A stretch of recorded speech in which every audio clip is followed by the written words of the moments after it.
Bonjour à vous tous, donc voilà, c'est la énième tentative. Je me présente rapidement, donc je m'appelle Claire et j'avais envie de commencer une chaîne YouTube pour vous parler un petit peu des différents projets tricot et couture que je fais dans ma vie. Donc c'est une passion qui me suit depuis un certain temps, et puis à force de voir vos différents podcasts, les différents podcasts sur YouTube, j'avais envie de m'y mettre aussi. Donc très rapidement, j'ai eu une formation en styliste modéliste, un bachelor, pas une licence pour la France. Donc j'ai appris à créer mes patrons en couture et je suis en train d'apprendre la même chose pour le tricot. Donc pour commencer, on va tout de suite rentrer dans le vif du sujet. Pour commencer, je voulais vous présenter ce slipover, de petite knit. En fait, ça fait déjà 1 an que je l'ai tricoté et vraiment je l'adore. Et il est hyper doux, il était très agréable à tricoter. Enfin, je pense que la plupart d'entre vous qui m'écoutez connaissez les patrons de petite knit et ils sont super bien faits, très bien expliqués. Il y a des petites vidéos tutoriels aussi si jamais on a des doutes sur la manière dont on doit réaliser une certaine partie. Donc vraiment très agréable à tricoter parce qu'on le voit grandir vraiment rapidement. Il se tricote de haut en bas. Alors par contre j'ai apporté des modifications. Si vous allez voir sa photo, je pourrais peut-être vous l'insérer, je trouve que son modèle, les épaules sont un peu trop tombantes et j'ai aussi des petites épaules. J'avais vraiment pas envie d'avoir les épaules qui tombent trop bas, donc j'ai réduit de 4 mailles, il me semble, de chaque côté. J'avais fait le calcul et ensuite quand j'ai fait les augmentations pour créer l'emmanchure, à ce moment là j'ai commencé les augmentations peut-être un peu plus tôt. Et ensuite, pour fermer donc l'emmanchure, il faut créer des mailles. Et à ce moment-là, j'ai créé un peu plus de mailles que ce qui était indiqué, pour me retrouver avec le même nombre de mailles une fois que l'emmanchure est fermée, que elle sur son patron. Peut-être le seul défaut, ce que j'aurais fait, je l'aurais fait un peu plus long, mais ça dépend pas de son patron, c'est moi. Et puis au niveau de la finition, il me semble que j'ai fait une finition italienne. Et qui n'est pas du tout stretch, elle n'est pas très stretch, elle aurait pu être un peu plus stretch sur le bas du pull. Sur le haut, maintenant je ne sais plus exactement quelle finition j'ai fait où, mais il me semble sur le bas j'avais fait une finition italienne en finissant avec l'aiguille. Le col est doublé, oui,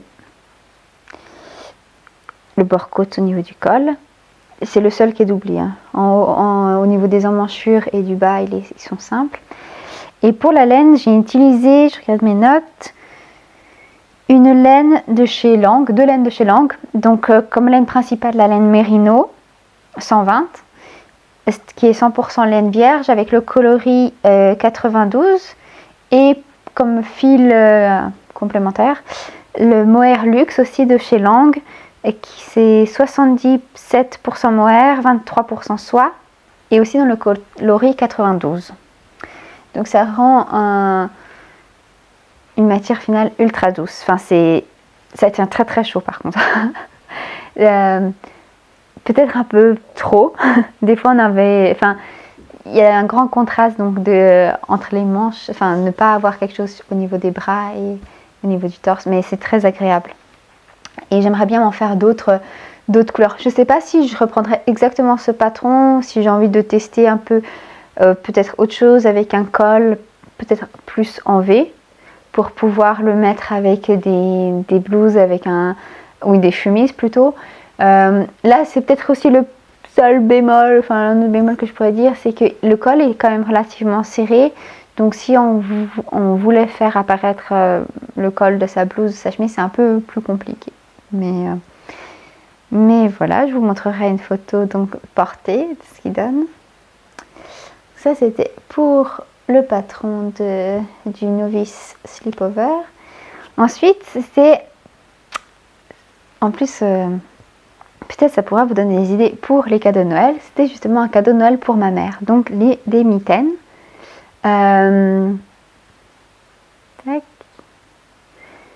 En jacquard. C'était la première fois que je tricotais du jacquard et j'adorais. J'ai beaucoup aimé. J'aime beaucoup voir voir le motif apparaître. Elle s'appelle les Winter Roses Mittens de Venture S. Roald. Donc c'est un motif fleuri, un motif de fleurs.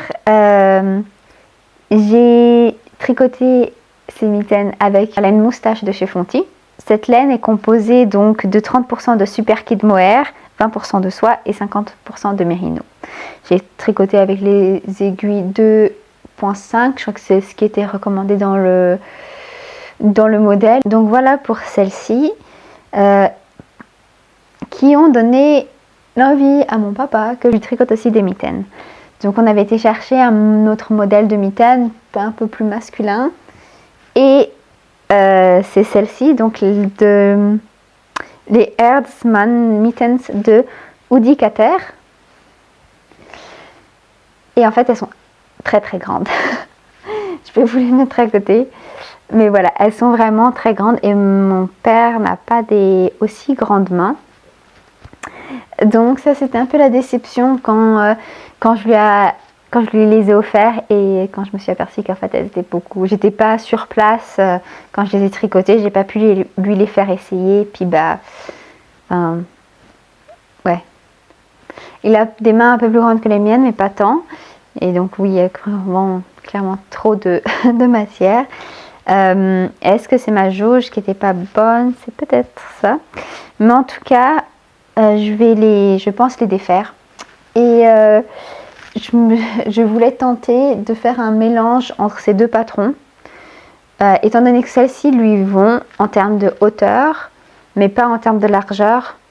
Elles sont pas assez larges. Donc voilà, faire un petit pins. Et aussi, pourquoi juste pas les faire plus courtes? Parce que au niveau du pouce, je trouve que la construction du pouce, il y a des augmentations pour suivre vraiment la forme de la main ici.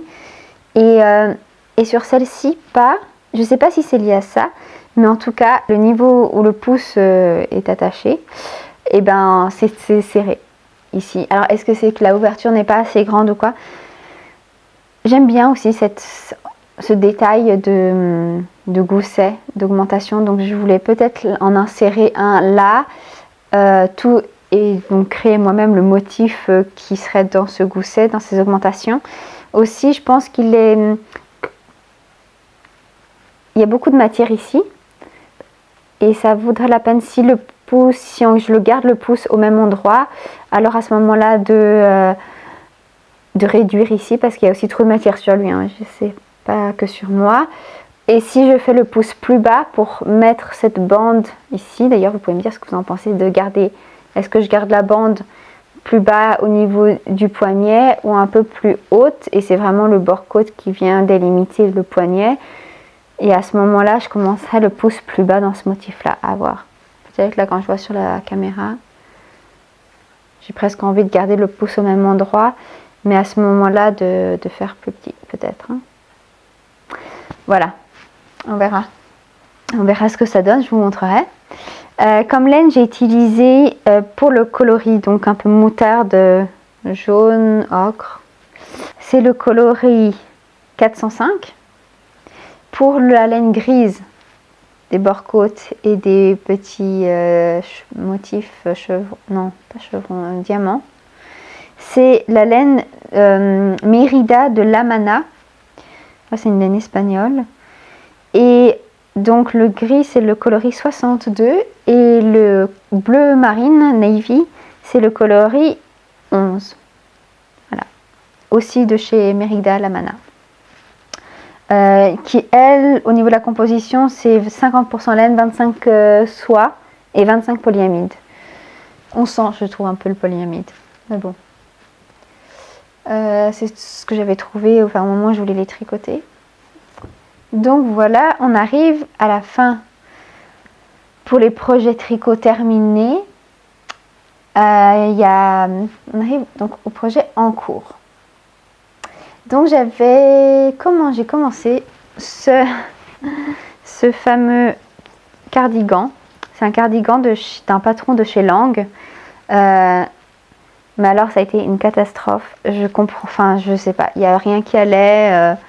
Je sais pas si c'est moi, j'en ai parlé aussi avec une amie qui tricote beaucoup et puis on avait vu ensemble qu'il y avait des choses qui n'avaient pas. J'ai essayé d'apporter des modifications, donc je me suis bien perdue.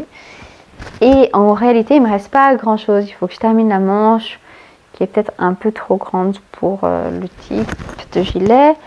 Je vous montre. Aussi, donc à l'arrière, il est plus long que sur le devant. Ça, c'était dans le patron, mais il y avait encore une plus grande différence. Donc j'ai souhaité réduire. Finalement, je n'aime plus tant que ça la différence. Bref, je pense que maintenant, je me dis, en le voyant, peut-être j'aurais dû le laisser sans manche. Peut-être que je devrais faire ça. Le garder sans manche, faire une finition. Et ça me fait un petit cardigan sans manche. C'est aussi mignon. À voir. Je sais pas ce que vous en pensez. Si je fais des manches ou pas de manches. Je vais peut-être mettre un petit vote sur Instagram. Parce que sinon il n'est pas trop mal. Ouais, à voir. Et ça c'est la laine Passione de chez Lang aussi. Je ne recommande malheureusement pas le patron. Et par contre la laine est très très agréable. Aussi c'est qu'il fallait le tricoter. Le point côté, c'est pas un point mousse, mais donc l'envers était censé être le bon côté. Mais moi je préférais l'endroit. Donc bref, c'était un gros beans et on verra ce que ça donne.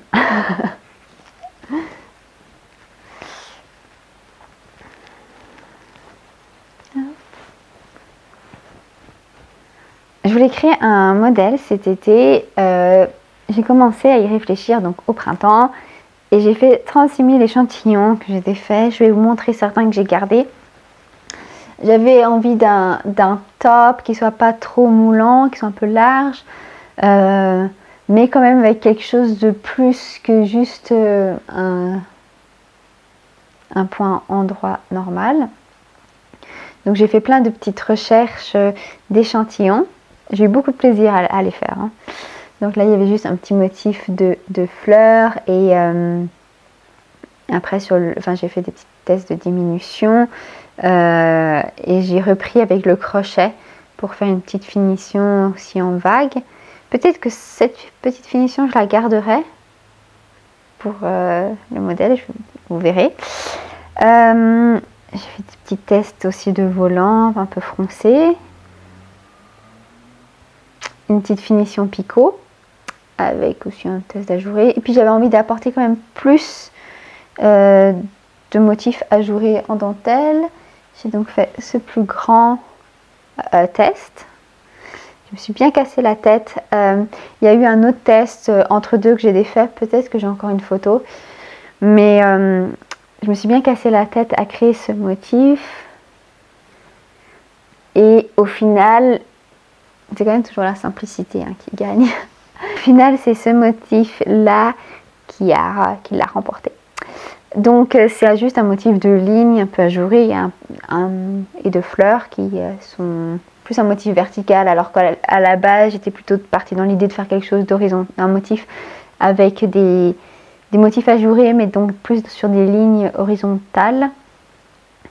Et l'idée, c'est de faire donc ce motif-là jusqu'à plus ou moins à la hauteur de la poitrine, et à la hauteur de la poitrine de diminuer assez drastiquement pour avoir un peu un effet de fronce ici. Et de continuer donc au niveau sur le torse, au niveau jusqu'à l'encolure, avec un motif tout simple plutôt que des lignes, et on retire les fleurs. Donc, voilà le projet qui occupe mes aiguilles actuellement. Je le tricote avec des aiguilles 3 mm. Peut-être que j'ai un peu abusé sur la largeur. Ça, on verra un peu après par la suite. Donc voilà, j'ai gardé quand même le petit détail vert au bout. Et peut-être qu'à ce moment-là, je le remettrai au niveau de l'emmanchure. Au niveau des emmanchures, ouais, à voir. Si je crée un petit volant ou juste une finition de crochet comme je vous l'ai montré ici.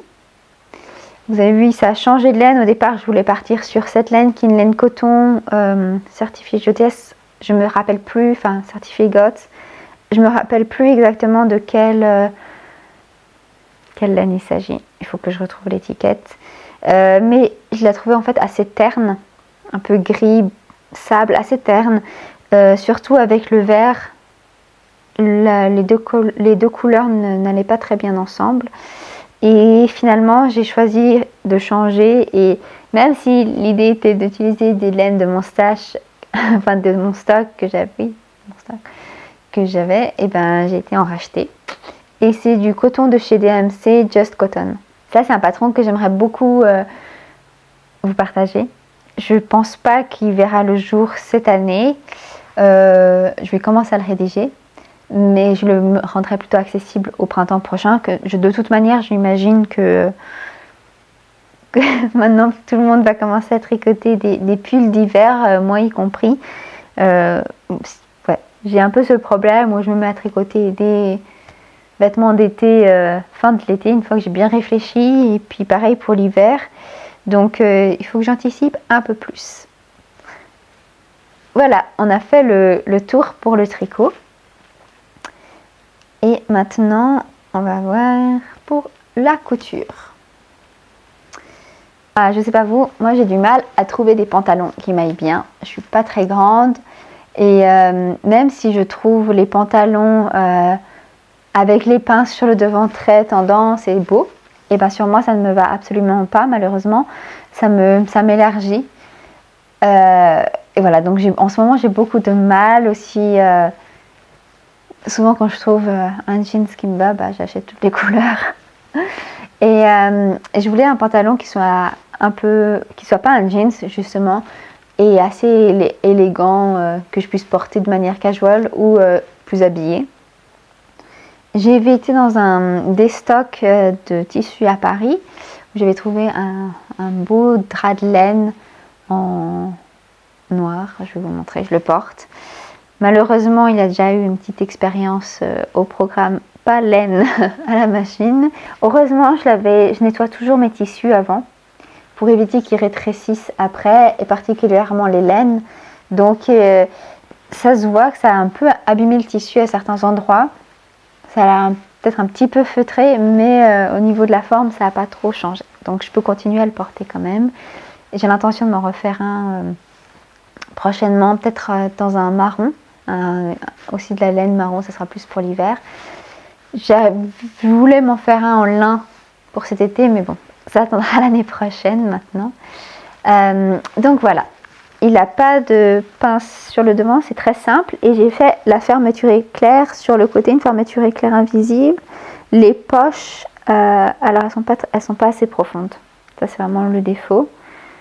Je peux pas mettre plus ma main, ça s'arrête ici. Je pense qu'il faudra vraiment... je sais pas trop ce que j'ai fait, mais ça va pas assez bas, c'est pas assez large. Et dans le dos, elle n'est pas bien mise. Des poches passe-poil. Après, il y a un ourlet assez large. J'aime bien les ourlets assez larges. Je trouve que ça fait un joli tombé. Et voilà, donc comme ça, il est assez simple. Je peux mettre le petit t-shirt à l'intérieur. Ça se porte bien avec les blouses. Enfin, je l'aime beaucoup. Pour le réaliser, j'ai pris un modèle que j'aimais bien, justement. J'avais un pantalon... qui m'allait bien au niveau du tombé, enfin au niveau de la taille surtout, et de la fourche. Donc ce que je fais, c'est je l'ai décalqué. J'ai décalqué le modèle sans le découdre, en prenant des mesures. Et après au niveau de la fourche, comme on ne peut pas bien ouvrir, je le mets sur ma table, je mets une serviette, je mets le papier par-dessus et après je viens piquer avec une épingle pour tracer la courbe. Et en fait, je viens tracer la courbe après, enfin, pour marquer la courbe et après je viens la tracer après avec un crayon. Et je fais ça, puis après je mesure aussi pour contrôler que ça ne soit pas déformé. Bien sûr, on peut toujours avoir des surprises, mais je pense avec l'expérience, à force de faire, on s'y fait. Et ensuite, j'ai fait la longueur de jambe que je voulais, la largeur aussi. Là, pour le coup, j'ai pris un autre pantalon. J'ai regardé la largeur. Après, il n'y avait pas de poche passepoil à l'arrière, donc ça, j'ai rajouté. Et voilà, et je crois qu'il n'y avait pas du tout de poche en fait, ni sur l'avant ni sur l'arrière.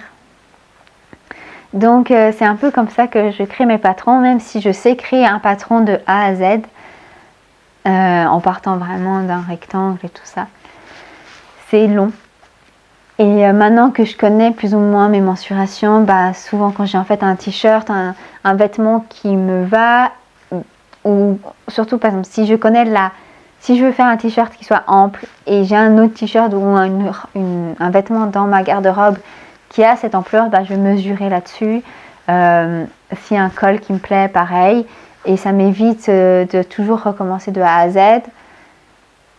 Voilà, c'est un peu expérimental, ma manière de créer mes patrons, mais jusqu'à ici, ça a fonctionné. Si j'ai vraiment un doute sur quelque chose, je vais faire une toile. J'utilise des vieux draps. Des fois que j'achète en friperie ou quoi, on trouve des vieux draps, ça fait tout à fait l'affaire. Voilà. Après, c'est bien de trouver un tissu qui correspond, qui est quand même au plus proche du tissu dans lequel vous souhaitez faire votre vêtement. Si c'est quelque chose, plus une espèce de mousseline que je vais utiliser comme tissu final, je ne vais pas faire ça dans ma toile dans un coton trop rigide parce que le tombé sera tout à fait différent et puis alors là on peut avoir vraiment des grandes surprises. Donc voilà pour ça.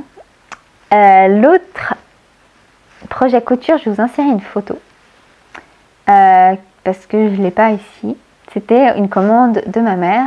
C'était un tablier un peu du style japonais et donc elle souhaitait ça.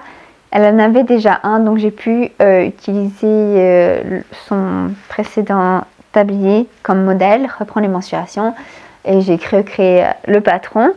Donc elle est très contente, c'est un joli tissu, je pense que je l'ai ici, un détail, un imprimé avec un rouge-gorge. Donc il est très mignon. Vous mettrez une photo du tablier.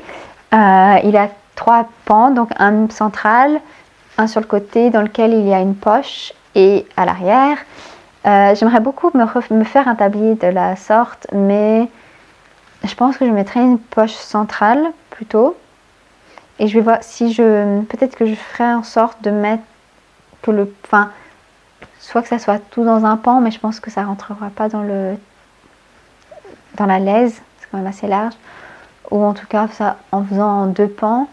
Peut-être plus un arrondi, à voir. Je sais pas, mais je le ferai un peu différemment si je devais le faire pour moi.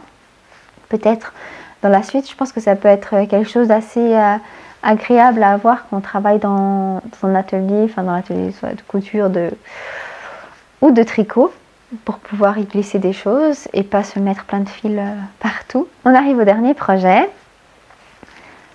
C'est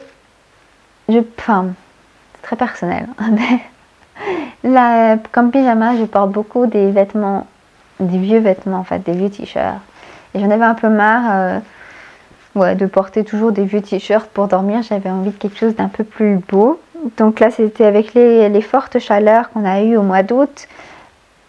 J'aime bien quelque chose qui juste s'enfile, qui soit léger et qui s'enfile. J'aime pas avoir les jambes couvertes particulièrement en été.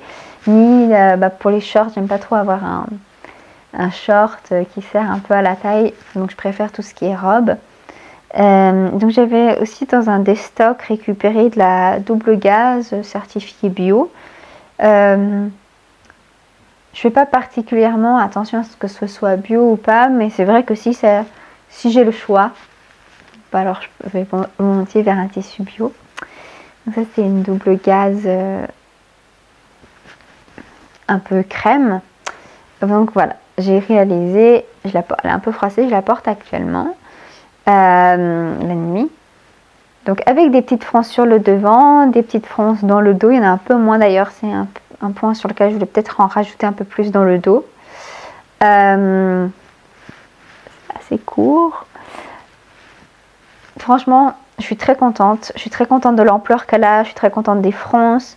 J'ai des petits, comme je le disais avant, j'ai des petites épaules, un petit buste, donc la plupart du temps, dès que j'achète quelque chose qui n'est pas une bretelle pas réglable, les bretelles sont trop grandes, donc là j'ai vraiment pu le régler à ma taille.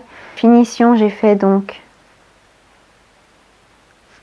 j'arrive pas à savoir si ça fait la mise au point ou pas.